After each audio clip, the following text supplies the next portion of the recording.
trash here. Well, Operation Clean Sweep is well underway, and I am able to get out from the corner by my computer.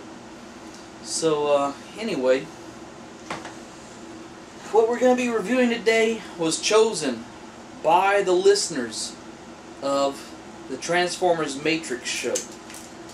I asked them what they wanted to hear while I was in the chat room over there, and they said, right here we have the American release of Incinerator.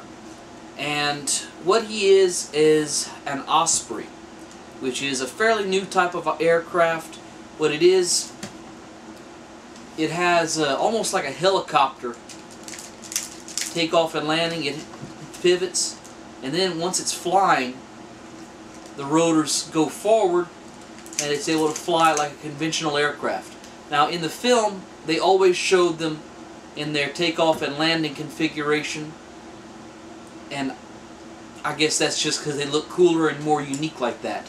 But these do come forward. So anyway, I like the Japanese release.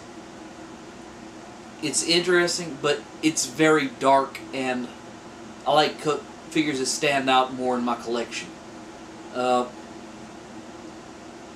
This right here is several different shades of gray. In fact, the canopy doesn't match any other shade of gray on the entire thing. But one thing that's interesting that I'm going to point out now is his Decepticon insignia. You can just barely see it shine differently. It's painted almost the exact same shade of gray as this, but it reflects more light. It's like it's got a small amount of metallic flake in it, and I like that a lot because just like, well, I'm going to discuss that when I review him, but he is more in disguise than your average robot in disguise, because he doesn't go around advertising his allegiance as loudly as all the ones that just have like big red or big purple Autobot logos. He's kind of sneaky like that. So anyway, the figure does have landing gear underneath. He has the landing gear rolls. It's not static like on some of the figures. But just for a size comparison, right here is Blackout, and Blackout is just a hair longer, nowhere near as wide, and actually almost the same height. Just like, but here's the difference. All of this goes into making the robot here. On Blackout, this is the entire robot mode, and that's his weapon. So let's go ahead and get him off the side. I'll bring him back out when it's time for robot mode. To transform this guy, what you're going to do is first off turn him over. And you see this, they have a lighter gray area right in the center of him. Put your thumbs to the side of that and twist this open, and everything is just going to kind of pivot out. From right here, what you do is just take the rear section of this, bring it out to the side, and then this turns in like this, and this square peg kind of goes into this square divot. It actually holds surprisingly well for what it is. Whenever I first saw it, I thought, oh, that's not going to stay in place at all, but surprisingly, it does. The next thing you're going to do is just go ahead and pivot the whole thing over and back.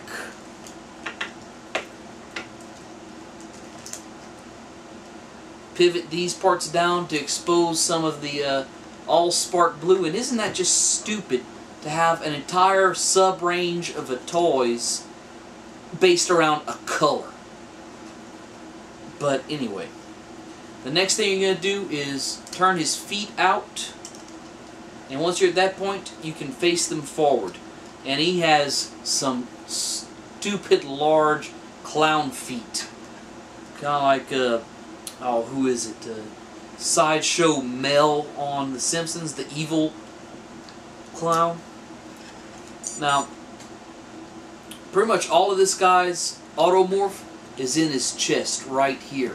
Whenever he pushes down, his chest, the canopy splits open, and the tip of it clips into his waist. From here, all you got left is his arms.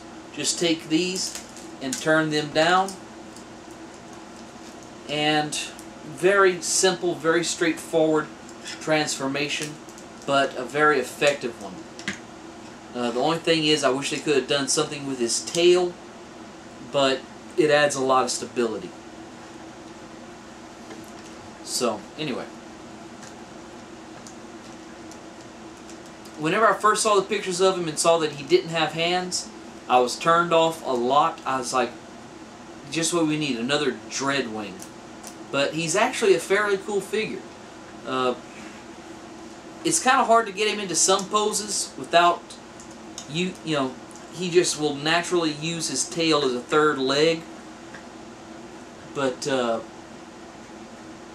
his upper body is very poseable. I mean, you can get it to do pretty much anything you want it to do within reason.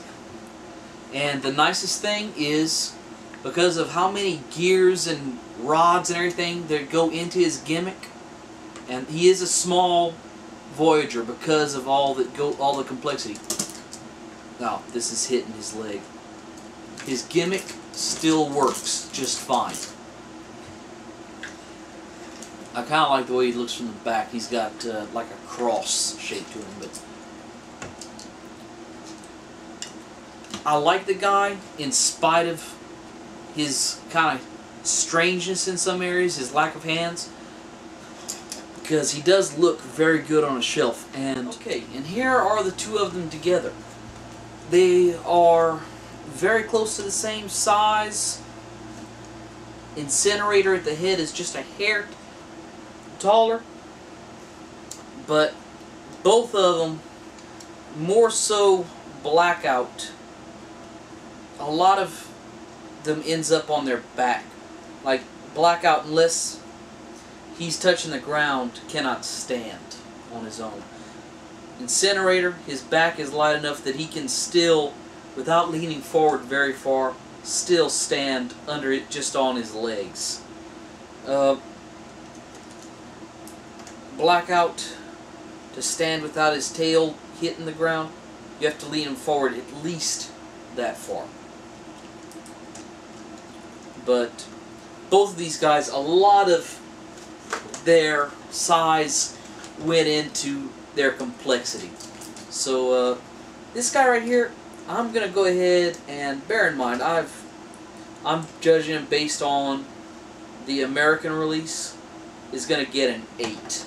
Because I really, the surprise I felt with how much I actually like this guy, from going from not thinking I'd like him at all to liking him as much as I do, he is definitely an 8. If we would get the black version, that would probably be a 9. But definitely, if you can get past him not having hands, this is probably the Voyager to pick up from this wave. That and Evac. Evac's pretty good. I like him a lot better than I like the Blackout. So, y'all have a good one.